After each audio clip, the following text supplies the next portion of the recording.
Le Réseau des sports vous présente la série d'hydroplane exportée. Aujourd'hui, première épreuve de la saison, les régates internationales de Valleyfield. Bonjour mesdames et messieurs, ici Michel Fervac-Larose qui vous souhaite la bienvenue à la 58e édition des régates de Valleyfield, donnant ainsi le coup d'envoi à notre série de courses d'hydroplane au Réseau des sports. Et bien, chaque année, pas moins de 100 000 personnes se donnent rendez-vous dans la baie Saint-François. Et permettez-moi immédiatement de vous présenter mon co-animateur, Denis Bourbonnais, journaliste au Journal de Saint-François. À l'occasion de la 58e édition des régates de Valleyfield, nous vous présentons deux nouvelles classes, soit le retour des hors-bord avec la classe 700cc Hydro, ainsi que les Jersey Speed Skiff. Mais le centre d'intérêt demeure la bataille entre Jean Théoret et Jimmy King dans la finale de l'Atlas Grand Prix. Théoret qui peut réaliser une troisième victoire consécutive à Valleyfield. Également à surveiller Patrick Howard qui fait le saut en classe 5 litres. Mais auparavant, allons voir de plus près cette nouvelle classe 700cc Hydro. Autrefois, on les appelait les petites galettes. Eh bien, les petites galettes ont bien changé. Après une absence de 20 ans, c'est le retour des hors-bord à Valleyfield avec la classe 700cc Hydro. Et auparavant, ces pilotes étaient littéralement couchés sur une feuille de contreplaqué. Aujourd'hui, avec les besoins modernes, on est attaché et protégé par un cockpit renforcé. Et ces embarcations seulement longues de 14 pieds qui ne pèsent que 200 livres peuvent quand même filer à plus de 100 000 à l'heure de moyenne. Et la différence majeure, particularité de cette classe d'embarcation, évidemment, ce sont les moteurs. Hors-bord, des Koenig fabriqués en Allemagne et qui sont alimentés avec du méthanol mélangé avec de l'huile de banane à 5 %, ce qui sert de lubrifiant. Donc, la seule chose dont on ne peut vous démontrer, c'est cette fameuse odeur des hors-bord. Et pour ce faire, vous devez vous amener à Valleyfield pour voir ces embarcations. Alors, 100 000 à l'heure, l'huile de banane et du méthanol, mesdames, messieurs, tout un mélange explosif. C'est le départ pour la classe 700cc. Et le départ se donne immédiatement à 0-0. Donc, une fois que le bateau comme celui-ci n'est pas dans son temps, donc à la ligne de départ, on doit dépasser cette ligne à 0 secondes. Denis Bourbonnais, quelle classe, beaucoup de bruit dans la baie Saint-François. Oui, Michel, quelle satisfaction de revoir ces embarcations. Et déjà part, on a un dérapage. C'est un pilote qui a toutes sortes de difficultés. Je crois que c'est Jay Fincher. Et là, la bataille s'engage entre Edwin Thurlby et Robert Marshall. Et c'est Marshall qui, dès le départ, avait pris les devants, mais s'est fait surclasser par Edwin Thurlby par l'intérieur. Et Marshall est présentement à l'extérieur. Va-t-il tenter un dépassement sur Edwin Thurlby? Et ça va vite, je vous prie de me croire. Et actuellement, les pilotes bénéficient des meilleures conditions d'eau possibles. On sait que depuis quelques années, à Valleyfield, c'est du vent, beaucoup de vagues, mais vraiment d'excellentes conditions. Et là, on file là, à plus au-delà de 100 000 à l'heure en ligne droite. Et c'est incroyable, tout un mélange, je le disais en début d'émission, explosif. Et comme ton commentaire le mentionnait, ces moteurs sont ultra puissants pour de petites embarcations. Quoi qu'il en soit, c'est toujours Edwin Thurlby dans l'embarcation noire qui file à tout à l'heure, suivi de Robert Marshall. Et il semble bien que celui-ci va s'acheminer vers une victoire, mais sait-on jamais, parce que mauvaise manœuvre ici de la part de Thurlby et son embarcation peut partir pour le 7e ciel. Et on a vu Robert Marshall là, avec une petite manœuvre qui a tenté de s'infiltrer à l'intérieur, alors que Thurlby lui a débordé vers l'extérieur. Alors, est-ce qu'il sera assez rapide pour le rejoindre? Mais il semble, tout indique que ce sera vraiment une lutte à deux entre ces deux pilotes, alors qu'on voit pour la 3e et 4e position Pete Voss ainsi que Jay Fincher. Mais on s'attendait à une compétition très serrée ici à Valleyfield. Cependant, lors d'une qualification, deux des favoris ont eu un accident sérieux, soit Tim Borwick, qui est le champion d'Atlas, ainsi que Mark Johnson. Et les deux bolides ont été trop endommagés pour qu'ils reviennent en piste. Donc, on semble se limiter à une bataille à deux entre ces deux bonhommes. Alors voilà, c'est le dernier tour pour Edwin Thurlby, qui est toujours premier, suivi de Robert Marshall dans l'engin multicolore. Voici Thurlby dans son bolide tout noir qui devrait, sans aucun doute, s'acheminer vers la victoire. Edwin Thurlby quand même poursuivi par Robert Marshall. Dernier tournant et on devra être très bon semble vraiment que Turlby est plus rapide. Il file à au-delà de 75 000 à l'heure de moyenne. Même si Marshall a la position intérieure, Turlby le déborde quand même et il semble vraiment plus rapide avec son embarcation. Et là, le truc là-dedans, évidemment, c'est de bien tenir ses barres de stabilisation et de bien amorcer son virage. Tout est là-dedans, bien sûr. Et là, on joue au chat et la souris. On a vu Marshall qui a débordé vers l'extérieur et qui semble avoir des problèmes de comportement. Maintenant, voilà, victoire pour Edwin Turlby, suivi de Robert Marshall. Et en troisième place, nous devrions avoir Peter Voss. C'est celui-ci dans la course. Alors, belle victoire ici pour Edwin Turlby. On revoit à la reprise le départ et c'était Robert Marshall qui dominait, mais il était quand même à l'extérieur. Et évidemment, Edwin Turlby qui était dans le couloir intérieur. Et on a vu ici ce dérapage. Est-ce que ça a été causé par le sillon? Tout simplement, il a frappé une vague de côté. Il a perdu la maîtrise de son embarcation. Donc, Edwin Turlby, grand gagnant de la classe des 700cc, suivi de Robert Marshall. Et en troisième place, Pete Voss. Les régates de Valleyfield vous sont présentées par Exporté. Par les outils industriels Stanley Proto. Et par Hi-Tech. Hi-Tech, c'est clair comme le jour. Donc, demeurez avec nous après la pause. On vous revient avec encore plus d'action.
Alors, de retour aux régates internationales de Valleyfield dans la baie Saint-François et allons rejoindre, si vous le voulez bien, Denis Bourbonnais pour l'explication des moteurs 5 litres. On appelle la classe 5 litres le stock car du motonautisme. Les modifications ne sont pas permises sur le moteur et la compétition y est féroce. Ceci est le nouveau Hi-Tech, construit selon les toutes dernières matières composites dans le domaine des hydroplanes. C'est un bateau de 18 pieds et dont le poids minimal doit être de 1450 livres. Les moteurs sont des Chevrolet 500 pouces cubes qui peuvent propulser l'embarcation à une vitesse de pointe environ 115 000 à l'heure. Le record de vitesse moyen est de 86,7 000 à l'heure. C'est donc le nouveau Hi-Tech de Russell et Warren Howard qui est conduit par Patrick Howard qui a fait le saut du 2,5 au 5 litres. Évidemment, on parle de bolides propulsés par des moteurs de 305 pouces cubes et non de 500 pouces cubes, mais qui ont les mêmes caractéristiques que les Grands Prix. Aileron stabilisateur, trappe d'air et cockpit complètement fermé. Étant donné que ces bateaux sont sensiblement de force égale, les compétiteurs doivent capitaliser sur des facteurs techniques comme le comportement de l'hydroplane et le choix de l'hélice en fonction des différents parcours. Il s'agit en fait d'obtenir un maximum de stabilité sans pour autant négliger la performance mécanique en mettant au point un bateau qui vole au-dessus de l'eau et qui touchera le moins possible aux vagues. Et maintenant, si on parlait quelque peu des procédures de départ, eh bien, c'est relativement assez simple en course d'hydroplane. D'abord, on va allumer cette fusée ici qui donnera une espèce de coup de canon. Voilà. Et là, à ce moment-là, on a 5 minutes. Les bolides ont 5 minutes pour faire des tours de réchauffement. Et une fois ces 5 minutes complétées, eh bien, ils doivent passer la ligne de départ à exactement 0 secondes. Sans quoi, Denis, eh bien, c'est des pénalités qu'on ajoute au temps des coureurs. Voici donc dans la catégorie 5 litres, on a vu Keith McMullen de Floride. Maintenant, c'est Patrick Hayward de Valleyfield sur High-Tech, le bolide qu'on a vu. Jeff Linker de Waterloo, New York. Maintenant, on va passer avec Alfred Gabinski Jr. sur Geronimo. Celui-là, c'est Jay Gignac avec son bolide Test in the Water, le S731. Daniel Neagley de Geneva, New York, sur Sacoons Lounge. Et le gagnant de la série exportée, Éric Labelle de Valleyfield, avec DeWitt. Gaétan Latour maintenant de Valleyfield sur le CE7 Joker. Et attention à celui-là, Wheeler Baker, gagnant d'épreuve de Valleyfield l'an dernier en 1995 sur Penzorn. Celui-là, c'est Glenn Mustillo, New Jersey, sur The Blur. Et voilà, on est prêt pour cette course à surveiller, bien sûr, Patrick Hayward, celui-là qui a passé de la classe 2,5 litres à 5 litres. Il devrait nous donner des frissons. Oui, bataille à prévoir entre lui et Wheeler Baker, aussi à surveiller. On le voit à l'écran, c'est Gaétan Latour qui vient de prendre tout un départ. Gaétan Latour qui prend le départ. Alors, voilà, c'est... la course est maintenant en cours et ça va vite. Et c'est Hayward qui est dans la ligne intérieure, qui fonce à toute allure. Alors, Michel, départ exceptionnel pour Patrick Hayward. Il vient déjà de se donner quelques longueurs d'avance sur Latour et Wheeler Baker. Et Hayward, qui lors des qualifications s'était fait jouer un tour par Baker, qui l'avait battu. Cette fois-ci, il prend les devants. Alors, voici Wheeler Baker dans son bolide de jaune Penzol. Mais c'est Patrick Hayward là, qui ne s'en laisse pas imposer pour un jeune gars qui est passé du 2,5 litres. Et il y a toujours des comparaisons qu'on fait avec la course automobile. On pourrait dire que celui-là est passé de la Formule 1500 à quoi Indy Light à peu près, aux Formule Atlantique. Exactement. Et quelle première prestation pour lui. C'est un nouveau bateau aussi, il faut souligner. C'est seulement que sa deuxième présence dans ce bateau. Les premières fois à Valleyfield dans cette classe qui est tellement compétitive qu'elle 5 litres. Et voilà qu'il file en avant. Il a négocié le premier tour à au-delà de 81 000 à l'heure de moyenne. Ça, c'est une vitesse record. Incroyable performance de Patrick Hayward. Et il y a beaucoup d'émotions dans son histoire, bien sûr. On sait bon, que sa tante est décédée dernièrement, qui était évidemment l'épouse de son oncle. C'est un lieu commun que je viens de dire, mais tout de même, il y a beaucoup d'émotions dans tout ça. Et c'est un nouveau bateau construit à Brockville, je crois. Oui, c'est un nouveau, le dernier né de l'écurie des ateliers de James Hall. Et ça, c'est une merveille. On parle d'un bateau qui sort pratiquement de la boîte. Auparavant, ça prenait pratiquement 1 an pour roder une embarcation. Et voilà que Hayward, de sa première présence à Valleyfield, a déjà une bonne avance sur Baker. Et cette fois-ci, son oncle et son père, Russell et Warren Howard, qui lui ont conseillé, s'il prenait une avance dans la finale, de ne pas faire, comme lors de la qualification, de coller plus les bouées pour ne pas laisser la chance à Baker de s'infiltrer à l'intérieur. Et c'est ce qu'il fait présentement. Oui, parce que Baker n'est pas un nouveau venu, on le sait, dans la course. D'ailleurs, on le répète, il a gagné Valleyfield l'an dernier dans le 5 litres.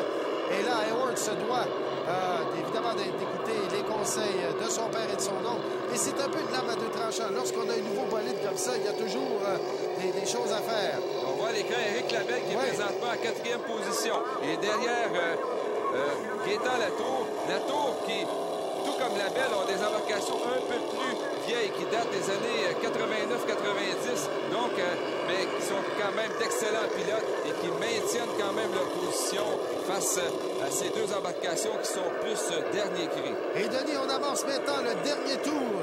Et pour Patrick Hayward, eh ben, c'est continue à bien maîtriser son engin. Et là, excellent virage pour Patrick Hayward. Et présentement, Michel, l'avance de Howard est suffisamment confortable pour lui permettre d'amasser la victoire. La chose qu'il faut surveiller, est-ce qu'il va briser le record du parcours à Valleyfield? Présentement, il file à au-delà de 80 000 à l'heure de moyenne. Et le record qui appartient à Ronald Bro est de 79,9. Donc, il pourrait briser le record de Valleyfield. Eh bien, ce serait toute une performance de la part de Patrick Hayward, qui, on le sait, a passé de la classe de 2,5 litres à 5 litres. C'est incroyable. Et le voici qui file vers la victoire. Patrick Hayward, 25 ans. Quelle performance! Cet athlète de Grande-Île. À côté de Valleyfield, eh bien, la foule est en délire pour applaudir la performance. Et c'est Wheeler Baker, deuxième position, qui arrive tout derrière Patrick Hayward. Mais quelle performance! Et on voit le départ ici. C'est Gaétan Latour qui avait pris les devants, encore une fois sur la ligne extérieure. Oui, la clé est dans le départ et Howard, avec la position intérieure, était très bien placé face à Latour. Et effectivement, il vient de battre le nouveau record de piste à Valleyfield. Ah ben incroyable. Double victoire donc pour Patrick Hayward. Patrick, tu viens de réaliser un nouveau record de parcours, 80,8 000 à l'heure. Ça aussi, c'est presque incroyable. Oui, c'est très plaisant. Je savais qu'il fallait que j'aille à l'intérieur. Puis j'ai appris ce matin avec le Big Bird, il coupe en dedans, coupe en dehors, je le voyais pas. Puis finalement, je pensais qu'il était en dehors. Puis il coupe en dedans, puis il m'a battu ce matin. Mais cette fois ici, j'ai fait ma course, puis je le voyais. Puis moi, je voulais celle-là. Félicitations, Pat. Merci. Alors donc, belle victoire de Patrick Hayward, suivi de Wheeler Baker et Gaétan Latour dans la classe des 5 litres. La série d'hydrocrane exportée se poursuit après la pause avec la classe des Jersey Speed Skip. Restez avec nous.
Alors, nous sommes de retour aux régates internationales de Valleyfield dans la baie Saint-François.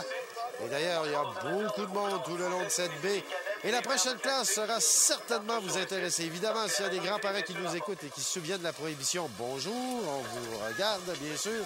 Eh bien, souvenez-vous des années 20, eh bien, ces bateaux faisaient partie intégrante des contrebandiers qui transportaient leur homme à travers les eaux du New Jersey. pour acheminer ce rhum. Et pour nous en parler de cette classe, allons rejoindre Denis Bourbonnais à l'instant. À l'époque de la Prohibition, ces chaloupes servaient au transport de l'alcool de contrebande. En 1945, au New Jersey, on a commencé à faire de la compétition. On a placé un moteur au centre de l'embarcation. Aujourd'hui, des moteurs de 283 ou 305 pouces cubes. Il s'agit de la seule classe au niveau inboard où il y a un pilote et un navigateur. Et maintenant, ces pilotes sont bien protégés avec une cage protectrice qui est maintenant obligatoire dans le Jersey Speed Skiff. On peut filer jusqu'à 90 000 à l'heure en ligne droite environ. Et cette embarcation est la seule où le navigateur a vraiment un rôle à jouer, soit de se charger de la stabilité de l'embarcation. Oui, préparez-vous, jumelles, vous qui êtes sur la baie Saint-François et vous à la maison. Installez-vous bien confortablement pour cette classe assez incroyable avec d'abord Robert Rousseau et Denis Côté sur Glory Days. L'embarcation Roger Harris et James J. Buturla sur le Flying High. On peut voir qu'ils ont la caméra à bord et on va voir ces gens-là brasser allègrement, Denis. Mike Buturla et James E. Buturla sur le Just Flying. Les deux frérots, eux aussi avec la caméra à l'intérieur, avec les jolis babayes, oui. Tom Thompson et Ken McMullen sur The Gambler. Ils ont tout indiqué pour cette classe. Eux aussi avec une caméra installée. George Kennedy, Barbara Kennedy, Built for Pleasure. Je ne sais pas si c'était leur bateau pour aller en voyage de noces, mais quoi qu'il en soit, ça a dû être rapide. Martha Atkins et Tom Paracradoni sur Rolling Thunder. Scott Inman et Dave Greenlaw sur Very Sherry. Et Robert Davidson et Cesare Simonelli sur SNS Express. Et voilà, le départ est donné. Les règles sont les mêmes. Donc, il faut passer la ligne de départ à 0 secondes. Et regardez-moi, c'est des fonds plats, ça, Denis. Oui, c'est des bateaux au fond concave, alors très spécial et très différent des hydroplanes. On saute et on cogne littéralement sur les flots. Et regardez, c'est parti. Le départ est bon. Et déjà, au départ, eh bien, ouf, c'est Tom Thompson et Ken McMullen qui ont la pole position avec The Gambler. Mais c'est encore très serré. Ils sont à l'intérieur. Ils sont suivis de Scott Inman et David Greenlaw sur Very Sherry. Et nous sommes à bord là des favoris. C'est Thompson et McMullen. Ouais. Et on les voit, ils sont dans le deuxième couloir. On doit laisser un peu de place pour le compétiteur à l'intérieur. Et là, ils viennent de prendre la commande dans cette épreuve. Incroyable. Et ça va vite. Et j'ai bien hâte de voir les virages de cette classe des Jersey Speed Skiff. Et bon, on les voit ici à l'intérieur. Et remarquez que ça brasse beaucoup. Et pour le navigateur, la tâche est vraiment importante là-dessus. Oui, on voit McMullen là, qui indique la façon de négocier le virage. Lui, il a arpenté le parcours dans le réchauffement. Et là, il lui indique exactement comment virer. Et là, on a vu le Very Sherry qui s'est quasiment frappé. Et ça, c'est incroyable de la part. Et c'est... voilà, c'est toujours Tom Thompson et Ken McMullen qui mènent. Oh! Mais t'as vu ce virage où le bateau a failli carrément chavirer? Mais il en faut beaucoup, Michel, pour faire chavirer ces embarcations. Ils sont quand même, ça ne paraît pas, mais d'une très grande stabilité dans les tournants pour rester à flot. On arrive presque sur le côté. Et on voit comment sont installés le pilote et le navigateur. Et ça va très, très, très vite. On parle de vitesse de pointe de quoi là-dessus? On y va à peu près à 90 000 à l'heure. Et là, nous sommes en présence de Mike et James Buturla. Et ces deux frères sont des pionniers dans cette classe, puisqu'on voit la cage derrière eux. C'est eux qui ont amené ces cages protectrices. Au début, on riait littéralement d'eux, et maintenant, c'est devenu obligatoire. Ah ben, ils avaient raison, ces gens-là, parce que la vitesse où ça va et les virages qu'ils font, eh ben, c'est rudement nécessaire. Et je me demande, à l'époque de la Prohibition, comment ils faisaient pour garder les bouteilles intactes dans les caissons. Ces bateaux, encore un virage incroyable. Et ça bouge à toute allure. Alors que c'est toujours Tom Thompson et Ken McMullen qui mènent. C'est Greenlaw et Scott Inman qui sont à leur trousse. On prévoyait justement une bataille entre ces deux équipes de coureurs. Et je donne la la présentation, je mentionnais que le navigateur n'avait pratiquement pas rien à faire, mais au niveau physique, au niveau de l'équipement comme tel. Cependant, au niveau des directives, il est très important. Il doit aussi surveiller les cadrans, la pression d'huile et tas de choses à regarder. Et Greenlock, sur le côté, Hillman et Greenlock. Et voilà, le bateau s'est endommagé là-dessus. Oui, Michel, on a perdu une pièce d'équipement. Je crois qu'en frappant contre la vague, c'est l'arbre de couche qui s'est brisé et sûrement que l'hélice, il a perdu son hélice. On va voir la reprise ce qui s'est passé. Le bateau a carrément couché sur le côté. Voilà, de frapper. Et est-ce qu'on va... Oui, ben, c'est un morceau d'équipement. Je crois bien que c'est l'hélice qui est partie là-dessus. On n'a pas chaviré. C'est très difficile de chavirer. Cependant, il peut arriver de briser de l'équipement. Et là, c'en est fait pour Greenlock et Hillman. Eh bien, c'est maintenant Butterla ici que l'on voit avec Harris. Son deuxième présentement sur Flying High. C'est toujours Tom Thompson. Il s'en va pour le dernier droit, je crois bien.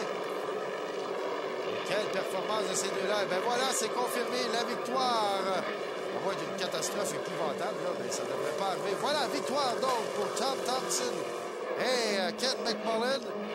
Et deuxième position, Roger Harris et James J. Butterla. Belle victoire de ces deux personnes, donc, suite à l'accident, bien sûr, de Scott Hillman et Dave Greenlock. Et ça, c'est la bataille pour la troisième position entre les frères Butterla ainsi que Pat Redone et Martha Atkins. Et aussi, pendant qu'on voit nos victorieux qui célèbrent, à souligner la performance de Robert Crusoe et Denis Côté, qui ont fini 5e, et Côté qui est mécanicien pour Jean Théoret. Ah ben oui. Ah ben on revoit ici l'accident là, du GS 99 sur le côté. Là, on doit, c'est un coup énorme porté. On voit l'hélice partir sur le bateau. Effectivement, on a frappé trop dur et l'hélice s'est sectionnée. Et voilà la victoire donc pour Tom Thompson. Il signale, oui, 4 fois Valleyfield. Je crois être fier. Donc, Tom Thompson, Ken McMullen, première position. Mike Butterla, James Butterla, les frères, donc deuxième place. Et Robert Davidson, Giuseppe Bonelli. Cette série exportée, Hydroplan nous revient après la pause. Et attention avec la série Can-Am.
De retour aux régates internationales de Valleyfield dans la baie Saint-François. Et bien sûr, nous allons passer à la classe Can-Am. Et pour nous en parler, Denis Bourbonnais. Elle s'apparente à ce qu'on appelle communément les jet boats, mais les embarcations de classe Can-Am sont vraiment des bateaux de compétition propulsés avec des moteurs extrêmement puissants. Le Miss Maude de René Beauchemin a un moteur de 540 pouces cubes alimenté au méthanol. Sa vitesse de pointe est environ 130 000 à l'heure. Et contrairement aux hydroplanes, ce sont des embarcations à fond plat dont le comportement est assuré par des plaques stabilisatrices. Alors, même en freinant considérablement dans les virages, les bolides de classe Can-Am peuvent atteindre des vitesses moyennes de plus de 90 000 à l'heure. Les plaques stabilisatrices sont placées à l'arrière du bateau et c'est au pilote de les activer avec une pédale pour réduire la masse d'air sous la coque et ainsi faciliter son travail dans les tournants. Une distribution égale du poids devient un facteur élémentaire pour optimiser la puissance du moteur. Il appartient donc au conducteur de tenir son embarcation le plus haut possible dans les droits et de lui baisser le nez dans les virages. À l'instar des hydroplanes, l'aileron de côté est instrumental dans la conduite de ces bateaux à fond plat qui arrivent à fond de train dans ces dangereux tournants. Ah ben voici le moteur de ces puissants engins. On y va presque à fond de train. 1000 chevaux vapeur, c'est très rapide, ça, Denis. Bon, premier concurrent, John McCreet sur Plain Insane. Ensuite, on va y aller avec René Beauchemin et Sainte-Anne-de-Sorel avec Miss Maude. C'est le bateau qu'on voyait tout à l'heure. Et Ed Knight sur Nightlife. Joyeux jeu de mots. Eric Hahn, lui, est le champion de Valleyfield et champion défendant canadien dans cette classe. John Schurer du New Jersey. Bien sûr, Dale Hernandez Jr. de Saint Paul, Minnesota, avec un bateau, ma foi, avec une colorie extraordinaire. Celui-là, il ressemble à Mickey Rooney, mais c'est Bud Harrelton. Grumpy One. James Nader avec Mad Dog. Eric Toles, Already Gone. Et Tom Richmond, 799 sur Summer Heat. Voilà, on va prendre le départ. Série Can-Am, donc, pour ces bolides. On rappelle la vitesse de pointe, Denis, de ces bolides. Jusqu'à 130 000 à l'heure. Quelle accélération et beaucoup de bruit. Ces embarcations Can-Am, c'est des moteurs qui vont jusqu'à 540 pouces cubes. Incroyable. Et voilà, le signal est donné. C'est John McCreet qui passe le premier. Il est suivi de Eric Hahn.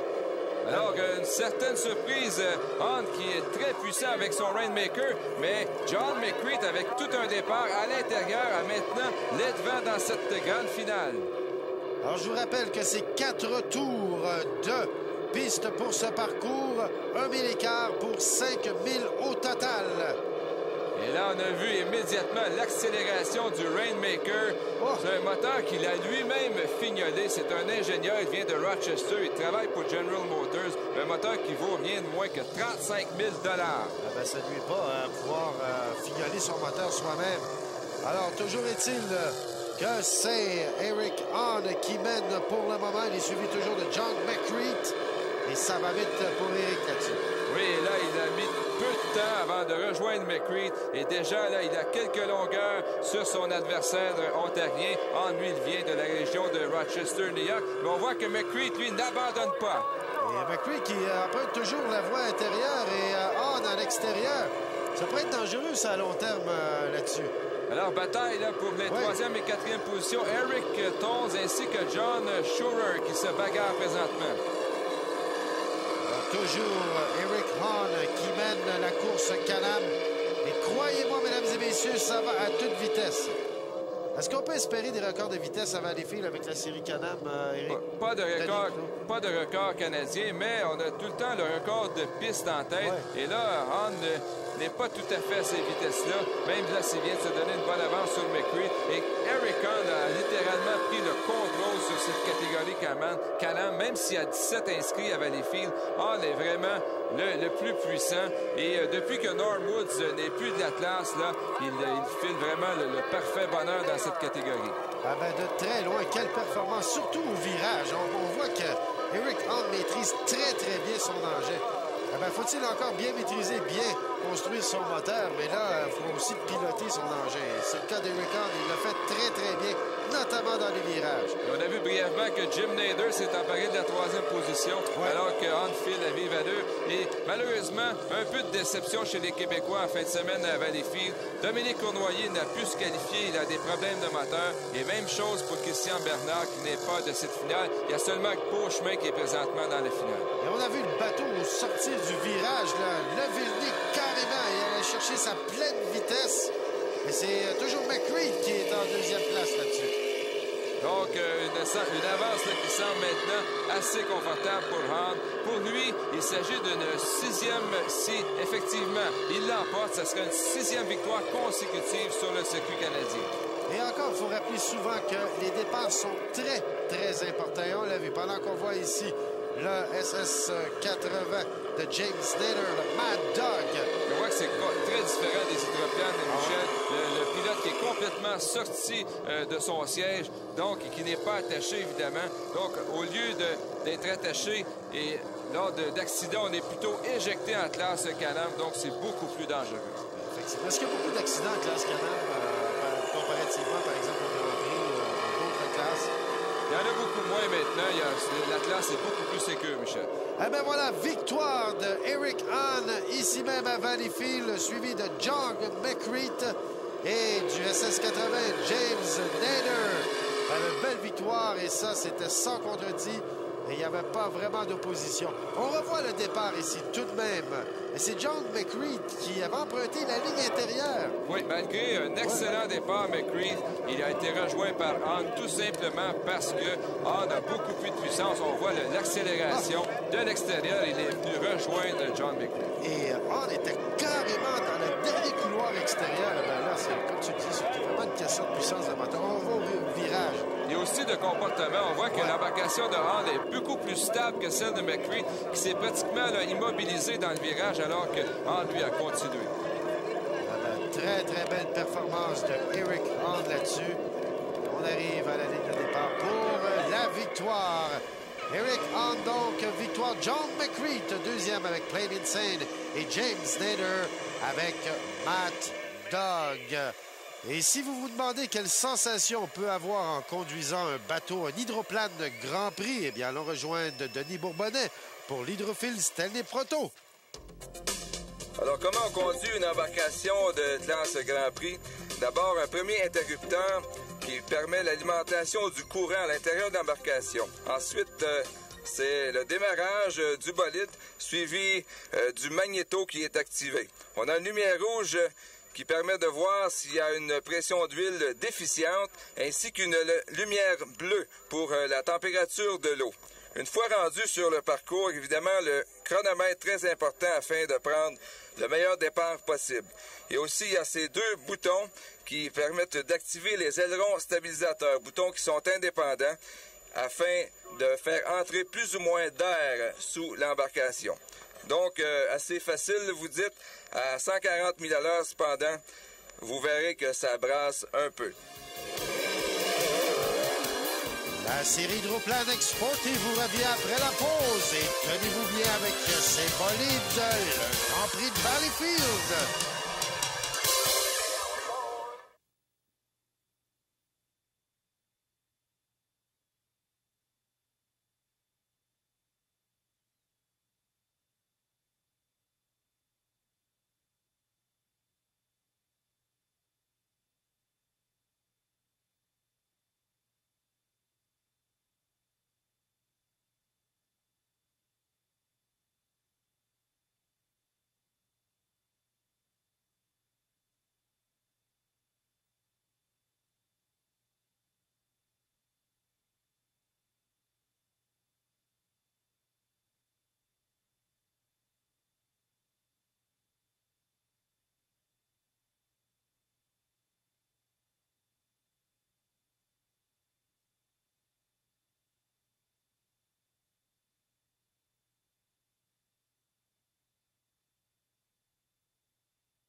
De retour dans la baie Saint-François où l'on aperçoit présentement Jean Théoret sur le Super 7 Casino de Montréal.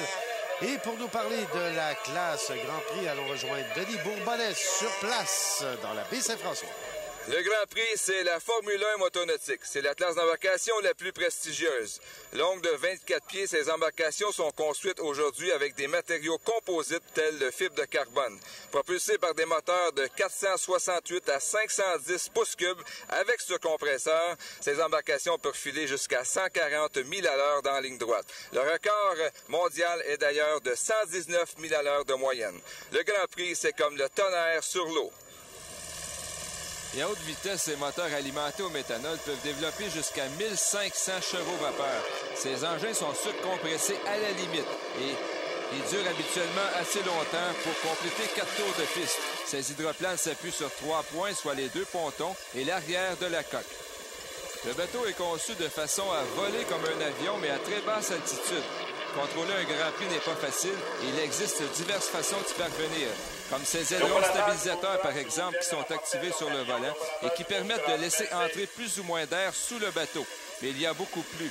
Piloter ces bolides devient un défi si l'on considère qu'il faut composer avec beaucoup d'autres équipements, tels que les cockpits F-16, un ponton droit plus large, un gigantesque aileron de côté, le gouvernail, et aussi une hélice adéquate pour atteindre la vitesse maximale. Eh bien, Denis, ça fait beaucoup d'éléments dont il faut tenir compte pour la construction de ces bolides. Bien sûr, le choix de bonne hélice, les ailerons, tout ça. Et ça me rappelait pour les ailerons stabilisateurs, de la façon dont c'est fait sur le volant, un peu comme ça se fait en Formule 1 pour la transmission cocktail. C'est assez extraordinaire de voir ces pilotes finalement pouvoir contrôler ces bolides. Donc, on avance les tours de réchauffement dans la baie Saint-François. Pendant que nous allons vous présenter, évidemment, les concurrents pour ce Grand Prix des régates de Valleyfield. D'abord, le très dangereux Jimmy King de New Baltimore au Michigan sur Pleasure Seeker. Également, George Kennedy Jr. sur le Warrior. Jean Théoret, le favori sentimental avec le Super 7 Casino de Montréal. Pour nous, venir courser à Valleyfield, c'est très, très important. J'ai eu la bénédiction de gagner 2 fois à Valleyfield. Alors, on est chez nous. On veut gagner encore à Valleyfield et je crois que nos chances sont excellentes de pouvoir remporter à Valleyfield. On met tout en œuvre pour le faire, mais si Dieu le veut, ça arrivera. 3 de suite, ça serait extraordinaire. Alain Blanchette sur Express, il est de Lac-Saint-Charles. Là, ça fait 1 an que j'ai travaillé sur le bateau. Depuis le mois d'août l'année passée, quand j'ai brisé mon bris de moteur. Fait que là, automatiquement, on commence en neuf, là, présentement, pour cette année. Fait que là, j'essaye d'arriver et de faire une belle performance pour ce week-end. Là, on s'organise en conséquence pour que ça aille bien. Et Claude Bergeron, un pilote substitut pour l'occasion sur Gator. Je pense qu'on a des bonnes chances autant que Jean Théoret ou bien Jimmy King. Le bateau se comporte très bien. On fait des changements côté mécanique. On a amélioré quelque chose sur le bateau. Fait que on a autant de chances probablement que les 2 winners. Scott Cropfeld avec Philippe Finish, GP38. Pierre Lavigne, attention, avec Valvoline. Je considère que les chances de notre équipe de gagner ici sont très bonnes. Question de performance, même l'an dernier, on avait des vitesses au moins équivalentes, exactement équivalentes aux essais chronométriques qui ont été faits ce matin. Le bateau est très performant, puis on a même amélioré depuis ce temps-là. Mais c'est toujours le vieux dicton, c'est 90 en chance, 10 en compétence. Si la chance peut nous rattraper un petit peu, on devrait faire assez bien. Et voilà Ken Brody sur First Automotive. Ça me rappelle mes années de théâtre, on disait ça. 10 de talent et 90 nous autres, ça de gosse. Et voilà, le signal est donné. Et attention, allons voir qui va passer.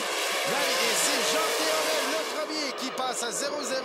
Et c'est excellent pour lui. Oh, que ça brasse avec Jean Théoret là-dessus. Départ canon, Michel, pour Jean Théoret. Il se lance dans le premier tournant en avant de Jimmy King, qui pourtant avait le couloir intérieur. Il était avantagé face à lui. Et là, des problèmes pour Scott Cropfeld qui s'immobilise. Totalement. Bien, on y reviendra à Scott Cropfeld pendant qu'on voit ici Jean Théoret. Et l'expression était juste départ canon incroyable de Théoret qui poursuit sa lancée. Est-ce qu'on va avoir une 3e victoire consécutive? Eh bien, on est encore trop tôt, là, ici, dans cette course pour en parler. Et Théoret qui partait du... Et là, Crampel qui a des difficultés, je crois qu'il a été blessé. On se demande qu'est-ce qui est arrivé dans son cas. Théoret devait partir, lui, très rapidement. Il était dans le 4e couloir, alors que King était dans le premier. Et là, on voit King qui semble le rattraper. Ah ben, ça sera pas facile pour King, parce qu'on sait que Théoret est un pilote d'expérience. Et attention! Oh, virage! Quel virage de Théoret! Mais Théoret qui s'arrête! Incroyable, qui Théoret! s'immobilise! Oh là là! Quelle catastrophe pour Théoret là-dessus! Théoret est allé trop rapidement dans le virage. Il a été un peu téméraire. Il a fait un crochet. Et là, on décide d'arrêter la course. On juge que Jean Théoret était dans une position dangereuse. Et là, c'est Scott Crampel qui s'effondre sur son embarcation. Qu'est-ce qui est arrivé dans son cas? Ben, ce qu'on nous dit, il semblerait que ce serait la trappe de secours qui se serait ouverte. Imagine-toi, à quoi? 160 000 à l'heure. Alors, les secouristes qui vont lui prêter main forte. On voit ici la reprise. Et on peut voir au ralenti la queue d'eau de l'embarcation. Il y a comme une baisse de régime, la queue d'eau qui baisse. Et là, il est arrivé quelque chose.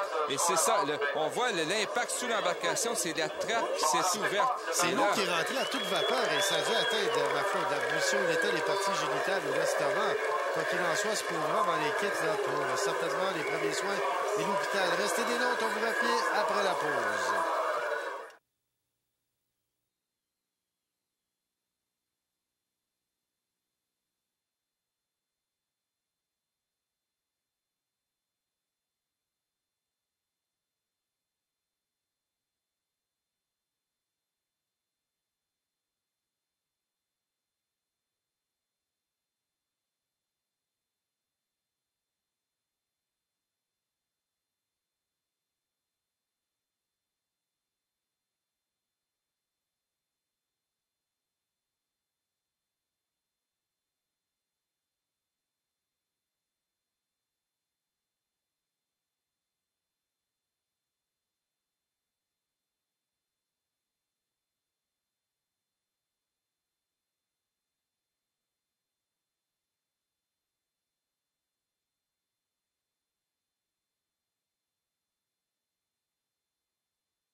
Ah ben, nous sommes de retour après tant d'émotions, régate internationale de Valleyfield. Et surtout qu'il y en a eu des émotions, c'est Scott Crampel.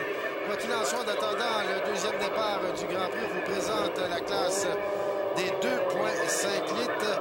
À surveiller dans cette classe, bien sûr, Anne Fitzgerald, une des rares femmes à prendre part aux régates ici à Valleyfield. Oui, il y en a 3. Ils sont toutes 3 en classe 2,5 litres. Soit Anne Fitzgerald, Katie Rice du Michigan et ici que Cynthia Roy de Chapelle. Cynthia Roy, effectivement. Alors, au départ, et c'est Anne Fitzgerald sur Two-Man's Deli. Elle est tout en noir, le bolide tout noir qui prend les devants, suivi de Mike Monahan. Oui, au milieu du peloton, on a vu Anne Fitzgerald filer à toute allure. Alors, beaucoup d'accélération. Oh. Et là, la lutte va se faire entre elle et Mike Monahan. Ce sont les deux favoris. Le Canadien, là, qui est présentement à l'intérieur, et l'Américaine, qui, avec beaucoup de rapidité, est en première position, mais elle a la position extérieure. Attention, c'est ce que j'allais dire. Ça, c'est dangereux avec un pilote coriace comme Mike Monahan là, qui la poursuit. Maintenant, la stratégie à prendre, évidemment, il ne faut pas se placer derrière cette queue d'eau, si vous voulez, si on fait une traduction de l'anglais, la crête de coque, là. qui est immense. Et là, si vous trouvez derrière ça, c'est affreux. Oui, la meilleure position est en avant sur le parcours, puisque plus on se recule, plus on est derrière, plus les conditions sont difficiles, plus les queues d'eau des autres compétiteurs nous frappent. Et là, quelle bataille! Et Monahan qui prend les devants pour le moment, qui dépasse. Oh, attention! Et c'est Fitzgerald qui pousse la machine au maximum. Mais encore une fois, Monahan garde son couloir à l'intérieur, ce qui devrait l'avantager. Mais quelle performance ici au virage de Fitzgerald qui ne lâche pas prise derrière Monahan. Et là, ce qu'il faut bien dire aussi, c'est que Monahan a un cockpit ouvert. Est-ce que ça peut l'avantager, ça? Pas nécessairement. On est protégé de la même façon. Et même, on peut, dans certains cas, on voit mieux. Mais par contre, s'il y a une bonne aération dans le cockpit du Truman Daly, ça ne pose aucun problème. Et qu'est-ce qui est à mentionner, c'est qu'il y a quelques instants, il y avait eu un autre départ. Et c'était le même scénario. Oh, et là, il y a un crochet. C'est Martin Larochelle qui a plutôt Paul Martin Mathieu qui a complètement perdu le contrôle. Eh bien, pas de chance pour Martin Mathieu. Eh bien, depuis quelques instants, mesdames et messieurs, regarde devant les fils, il y a de l'action. C'est incroyable. C'est pratiquement l'hécatombe, là. Et on continue toujours dans le 2.5 litres. C'est Mike Monahan qui mène de cette course. Et qu'est-ce que j'expliquais, Michel, c'est que lors du départ précédent, il y a eu un arrêt. C'est Jay Gignac, l'un des favoris, qui a eu un bris. Il était dans une position dangereuse. On a repris la course, mais lors de cette première course, c'est Fitzgerald qui est en avant. Maintenant, les rôles sont inversés. Et là, Monahan semble avoir une bonne avance. Là. Il est très bien placé face à Madame. Eh bien, voilà. Mais Monahan qui a su bien garder son couloir à l'intérieur. Et puis ça, voilà qu'on a vu ici une embarcation coupée de façon très cavalière. C'était pas Martin Mathieu là, qui a repris sa trajectoire, mais qui a un tour en arrière. Et on pensait, Michel, que Anne Fitzgerald, avec le départ de Patrick Howard pour la classe 2.5 litres, finalement, elle était pour gagner à Valleyfield, mais il semble que ce ne serait pas le cas, puisque Monahan est présentement en très bonne position. Et comme c'est les derniers instants de ce tour, de ce parcours, attention pour Mike Monahan. Alors, il se doit ici de bien performer au dernier virage. Et la victoire est dans la poche pour ce dernier. Attention, un virage amorcé ici de belle façon. On signale la victoire, mais attention, mais quand même, Fitzgerald est très, très loin derrière. On pousse la machine. Et ça sera la victoire pour Mike Monahan en classe 2.5 litres, suivi de Anne Fitzgerald. Oh. Alors, après plusieurs années d'attente, enfin aussi une victoire pour Monahan. Son père avait déjà gagné à Valleyfield, mais pour lui, c'est une première victoire. Et pourtant, quel départ là, de la part de Anne Fitzgerald. Mais c'est Monahan qui est notre gagnant. Donc, Fitzgerald termine deuxième et Tom Hotman termine, quant à lui, troisième. Belle foule ici dans la baie Saint-François. Et pendant qu'on voit maintenant les derniers bolides sur cette baie, toutefois très calme, assez étonnamment pour la présentation de ce Grand Prix de Valleyfield, parce qu'on sait que ça brasse habituellement à Valleyfield. Et là, on reprend évidemment la finale, et avec Jean Touret qui ne peut revenir à cause, puisqu'il a causé l'arrêt de la première course, Jimmy King devient définitivement le grand favori. Il a déjà 2 victoires à son crédit sur le circuit cette année à Détroit et à Dubuque aux États-Unis. Mais attention à Claude Bergeron. Et voilà, on se lance pour arriver bien sûr à 0-0. Je vous rappelle que c'est 1 000 écart chaque tour, 4 tours, donc pour 5 000. Et on passe tous à 0. Et c'est pas c'était Claude Bergeron qui a passé le premier. Oui, Pierre également. Lavigne. Oui, Pierre Lavigne cause une surprise. Alors, tout un départ pour Lavigne. Ce seraient les 2 Québécois face à Jimmy King. Attention à Jimmy King qui est carrément dans le couloir intérieur. On voit ici le bolide de Claude Bergeron, suivi de Pierre Lavigne sur le bolide. Et Jimmy King qui a toute allure. Quelle accélération du moteur Chrysler de Jimmy King pendant qu'on voit Pierre Lavigne dans son cockpit et on voit que ça brasse beaucoup. On est sur le droit du retour, mais là, King, je crois qu'il est parti. Jimmy King, cette année, est définitivement l'embarcation la plus rapide sur le circuit. Il a battu Jean Touret 2 fois jusqu'à maintenant. Et là, il vient de prouver comment que les moteurs Chrysler sont bien fignolés cette saison. On sait qu'il est le champion défendant de la classe Grand Prix. La classe Grand Prix aussi qui a connu une année exceptionnelle l'an dernier avec pratiquement aucun bris de moteur. Toujours Jimmy King. Et là, ça prend son tournant. Est-ce que c'est Claude Bergeron? Oui. Deuxième. Ben celui-là... c'est vraiment une surprise. Claude Bergeron en deuxième. Ben, vraiment une surprise, en fait. Lui qui était pilote substitut. Pendant qu'on voit ici le jeu au pédale Alors, de ça Jimmy semble King. calme comme eau, mais quand on arrive, regardez, Jimmy King va arriver dans le tournant numéro 3. Et là, ça brasse. On doit manœuvrer très bien pour garder la trajectoire de l'embarcation. Et là, on voit l'expérience extraordinaire d'un pilote de la trempe de Jimmy King. Et présentement, il file au-delà de 140 000 à l'heure. Son avance est très considérable sur Claude Bergeron. Et on peut voir la pression aussi collée sur le vêtement. Et on voit ici le volet de Jimmy King. Et là, c'est George Kennedy qui vient de dépasser Pierre Lavigne pour la 3e position, alors que Bergeron est toujours 2e. George Kennedy Jr. sur Warrior. Et voilà Jimmy King. Et là, Jimmy King, le moteur qui s'écrase. Incroyable, avec un peu plus d'un tour à faire. C'est la panne pour Jimmy King et Bergeron qui saute en avant, qui prend les devants dans cette finale. Eh bien, quel dénouement ici au régate de Valleyfield, mesdames et messieurs, alors que Claude Bergeron devrait normalement filer vers la victoire. Et tu l'as dit, et là, la déception pour Jimmy King. Et tu l'as dit, Michel, Bergeron ne devait même pas piloter en fin de semaine. C'est Brian O'Connor, le propriétaire, qui devait piloter. Il a eu des problèmes de dos. Il a dit à Claude, qui a déjà conduit, a déjà été propriétaire de ce bolide, vas-y. Et voilà qu'il est sur le point de gagner, possiblement pour la première fois de sa carrière, le Grand Prix de Valleyfield. Alors, dernier tour ici, pendant qu'on voit Pierre Lavigne qui est à la 3e position. Et c'est George Kennedy qui est 2e. On voit la queue d'eau de Kennedy. Lavigne qui est sur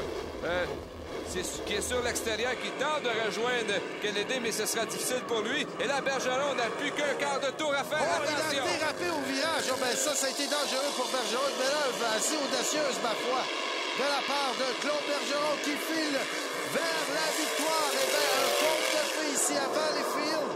Victoire de Claude Bergeron sur The Gator, suivi par George Kennedy Jr. sur Warrior. Et c'est Pierre Lavigne sur Valvoline qui termine 3e. Et on voit le départ. Et c'était Claude Bergeron suivi D.A.D. avec Pierre Lavigne là-dessus. Oui, on a été vraiment très bon sur le départ, mais après ça, on a vu la puissance des moteurs du Pleasure Seeker de Jimmy King. Déjà sur le toit du retour, il avait 5-6 longueurs d'avance sur Bergeron, mais après ça, la panne. Et ça, ce n'est pas habituel pour lui. L'an passé, une seule fois dans toute la saison, il a eu une panne de moteur, et voilà qu'à la course la plus prestigieuse, c'est la panne pour Jimmy King. Eh bien, on écoute ce grand champion. Claude, t'es champion chez vous à Valleyfield. T'as gagné le Grand Prix de Valleyfield. Comment on se sent? Au bout. J'ai déjà gagné une fois ici à Valleyfield en 89 en 2.5, puis j'ai toujours pensé que je gagnerais un jour le Grand Prix. Grâce à Brian. C'est malheureux pour Jamie, il a stallé, mais ça fait partie de la game. On est bien content. Tu croyais quand même à tes chances, même en dépit de la puissance là, de l'engin de Jimmy King. On était confiants. C'est ma première fin de semaine cette année. Je suis un peu encore rouillé. Un petit peu de misère dans les coins, mais la performance du bateau va bien. Comment ça s'est décidé que tu n'étais pas conduit là, dans la finale? Brian commence à avoir un peu de misère avec son dos, son as, il est un peu malade. Il veut mettre ça dans la main dans la relève, les plus jeunes un peu. Félicitations. Merci. Merci. Alors, un tout jeune homme de 40 ans, et Claude Bergeron qui remporte la victoire, suivi de George Kennedy Jr. et Pierre Lavigne en 3e place. Eh bien, belle victoire. Cette émission vous a été présentée par Hi-Tech. Hi-Tech, c'est clair comme le jour. Par les outils industriels Stanley Proto. Et par Exporter, la série Hydroplane. Voilà, c'est Michel Fervac-Larose et Denis Bourbonnais et toute l'équipe qui vous donne rendez-vous au Régate internationale de Ville-Marie dimanche le 22 septembre à 18h. D'ici là, au revoir et portez-vous bien.